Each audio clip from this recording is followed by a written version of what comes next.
Assalamualaikum warahmatullahi wabarakatuh. Terima kasih sudah klik video ini.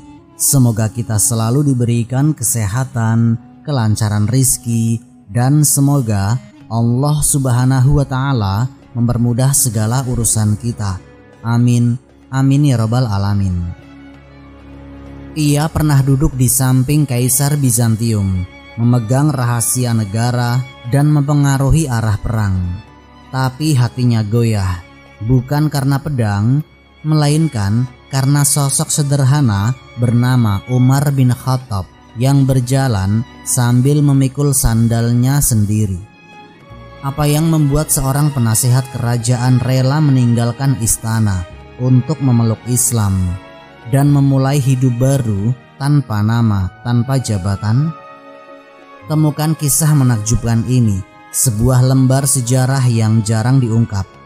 Dan simak video ini sampai akhir untuk memahami kekuatan Islam yang sesungguhnya, bukan di singgasana, tapi di dalam hati. Bismillah, mari kita mulai ceritanya.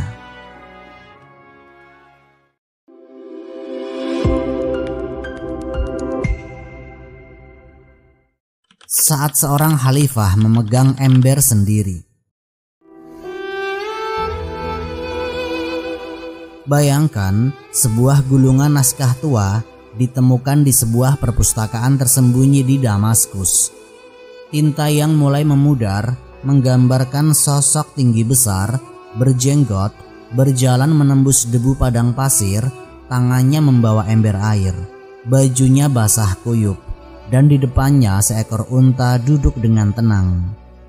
Itulah Sayyidina Umar bin Khattab radhiyallahu anhu. Seorang khalifah, seorang penakluk dua imperium, dan hari itu beliau sedang memandikan unta milik Baitul Mal. Riwayat ini tidak ditulis dalam buku propaganda. Ia muncul dalam riwayat yang diriwayatkan oleh para tabi'in terpercaya dan disebutkan dalam biografi oleh Imam Ibnul Jauzi dan Imam Az-Zahabi. Diceritakan bahwa saat Sayyidina Umar memimpin Madinah dan wilayah kekuasaan Islam telah meluas dari Persia hingga Syam, beliau masih berjalan kaki sendiri, memikul air sendiri, dan mencuci hewan milik negara. Sayyidina Ali bin Abi Thalib pernah berkata, "Tidak ada seorang pun setelah Rasulullah yang lebih zuhud dari Umar." Dan itu bukan pujian basa-basi. Bahkan Sayyidina Ali pun merasa berat mengemban kekhalifahan setelah Sayyidina Umar, karena standar moral Sayyidina Umar begitu tinggi. Sayyidina Umar tidak sekedar mencuci unta, beliau mencuci mental para pemimpin sesudahnya, yaitu bahwa kekuasaan bukan singgasana, tapi merupakan beban. Namun hari itu, seorang utusan dari Bizantium diam-diam mengamati. Ia mengira khalifah Islam akan seperti Kaisar Romawi, bermahkota emas, duduk di singgasana marmer, dikipasi para dayang. Yang ia lihat justru seseorang yang basah kuyup oleh air dan keringat. "Apa dia itu khalifah kalian?" tanyanya penuh heran. "Ya, itulah Umar bin Khattab," jawab penduduk Madinah. Ia terdiam, tidak bisa berkata-kata. Ia tidak tahu bahwa pertemuan itu akan mengubah jalan pikirnya. Ia merupakan penasehat khusus Kaisar Heraklius. Dan setelah pertemuan itu, dia tidak akan kembali seperti semula. Sepatu di balik bahu khalifah, diplomasi atau kehinaan? Ketika Sayyidina Umar bin Khattab memasuki wilayah Syam, statusnya bukan hanya sebagai pemimpin Madinah. Beliau adalah penguasa baru atas bekas jajahan Romawi Timur. Kekaisaran Bizantium sudah lumpuh di hadapan pasukan Islam. Namun yang menarik perhatian dunia kala itu bukan kemenangan militer Islam, melainkan cara Sayyidina Umar datang menyambut kekuasaan barunya. Beliau berjalan kaki, sandalnya diikat, dan diletakkan di bahunya. Pelayannya menunggang unta, dan ketika giliran pelayannya menuntun, Sayyidina Umar berjalan dengan pakaian penuh tambalan dan debu perjalanan. Peristiwa ini disaksikan oleh para jenderal dan pembesar Syam yang telah masuk Islam, termasuk Abu Ubaidah bin Al-Jarrah. Mereka merasa malu. Ini Syam, bekas provinsi elit Bizantium. Pemimpin besar seharusnya tampil berwibawa. Namun Sayyidina Umar marah. Beliau berkata kepada Abu Ubaidah, "Kalau bukan engkau, wahai Abu Ubaidah, aku tidak akan katakan ini. Dulu kita adalah kaum yang paling hina, lalu Allah muliakan kita dengan Islam. Maka jika kita mencari kemuliaan selain dari Islam, Allah akan kembali menghinakan kita." Hadis riwayat Al-Hakim dalam riwayat Sahih. Di hadapan rakyat Syam yang terbiasa melihat gubernur dan kaisar tampil dalam kemewahan, Sayyidina Umar justru tampil sebagai pemimpin yang memikul air, menyandang sandal, dan enggan dikawal. Tidak ada upacara sambutan, tidak ada istana untuk ditempati, dan tidak ada jubah kehormatan. Namun efeknya sangat dahsyat. Salah satu penasehat pribadi Kaisar Heraklius yang ikut dalam pertemuan rahasia di Yarmuk mulai terguncang. Ia telah melihat kekuatan tentara Islam. Sekarang ia melihat sendiri kekuatan akhlak pemimpinnya. Dan keduanya tidak bisa dijelaskan oleh akal strategi duniawi. Ia tidak langsung masuk Islam, tapi satu kalimat Sayyidina Umar hari itu tinggal di pikirannya, seolah menampar seluruh ilusi kejayaan yang ia bangun di istana kaisar. Kita hina, Allah yang memuliakan. Seluruh dunia Romawi kala itu percaya bahwa kemuliaan datang dari emas, dari istana, dan dari senjata. Namun Sayyidina Umar menunjukkan bahwa kekuasaan bisa tunduk kepada seorang lelaki dengan sandal tambal asal ia berjalan dengan keadilan. Sang penasehat Romawi mencatat semuanya, dan catatan itulah yang nanti menjadi saksi dalam perjalanannya menuju Islam. Pertanyaan dari dalam gereja, benarkah Nabi terakhir itu sudah datang? Setelah menyaksikan Sayyidina Umar bin Khattab memasuki Syam dengan wajah berdebu dan bahu memikul sandal, penasehat Kaisar Heraklius tidak bisa tidur selama berhari-hari. Sosok pemimpin yang ia lihat tidak sesuai dengan pola pemikiran Romawi yang selama ini ia anut. Ia terbiasa menyaksikan kemegahan istana, prosesi agung, dan politik diplomasi penuh simbol-simbol kekuasaan. Namun Sayyidina Umar datang tanpa semua itu dan justru dihormati, bahkan ditakuti. Ia kembali ke tempatnya tinggal di dalam kompleks gereja di Baitul Maqdis. Di sana ia membuka kitab-kitab tua yang hanya boleh diakses oleh para teolog tinggi. Manuskrip dalam bahasa Aramaik dan Yunani kuno itu berisi nubuat-nubuat yang selama ini dijaga ketat dari publik.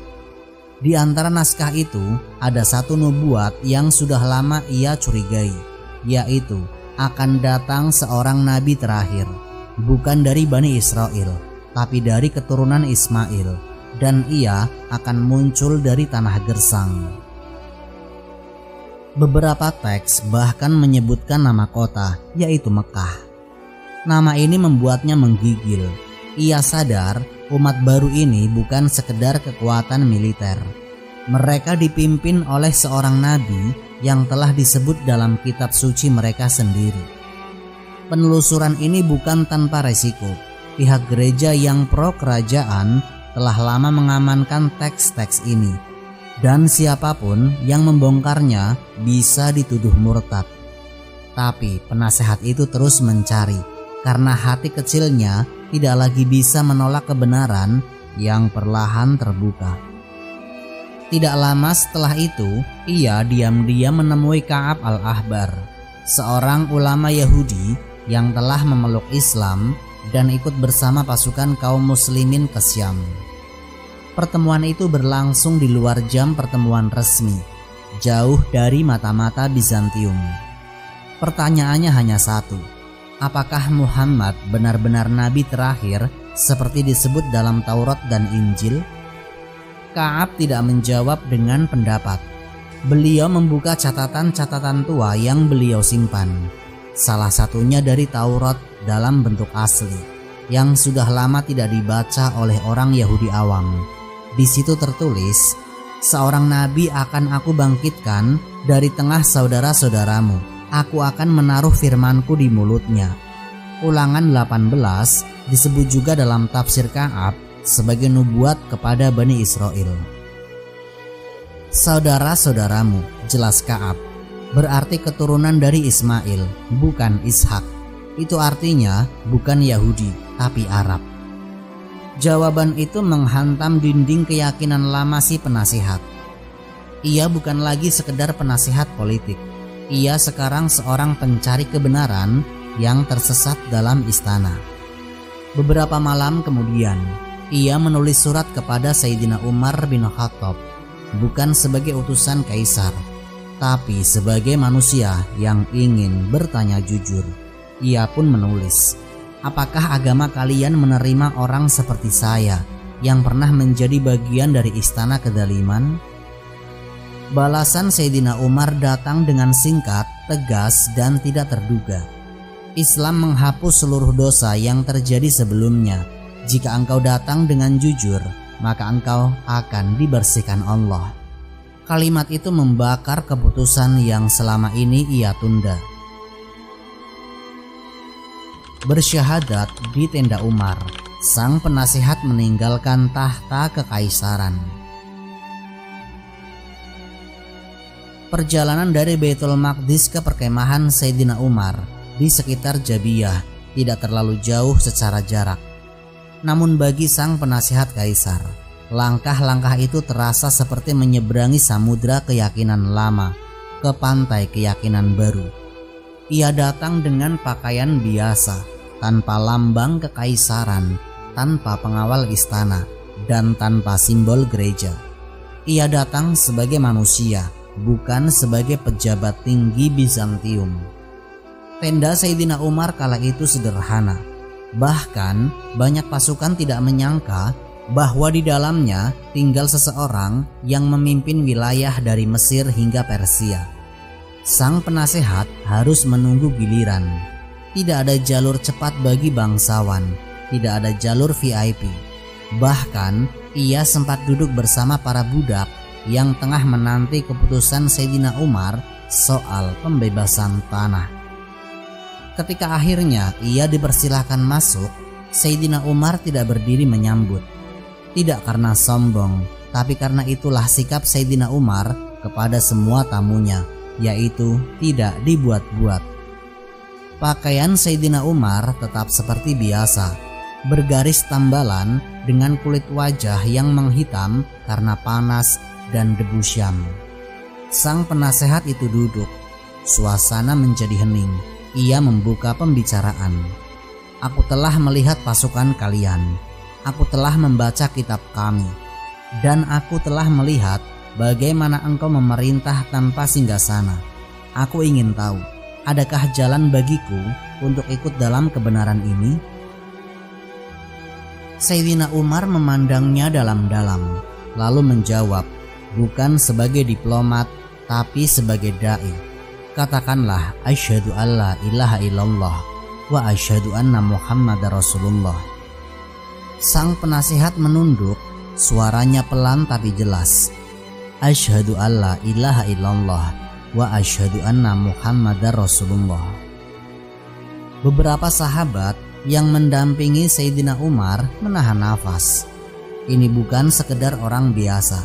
Ini adalah seorang penasihat utama dari istana Kaisar Heraklius.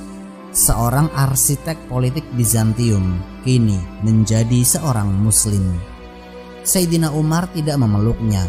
Beliau berdiri dan berkata dengan suara keras, Alhamdulillah, Allah telah memberi hidayah kepada siapa yang telah Ia kehendaki, dan Dia telah membenarkan janjinya bahwa agama ini akan memasuki rumah-rumah para raja dan pemuka.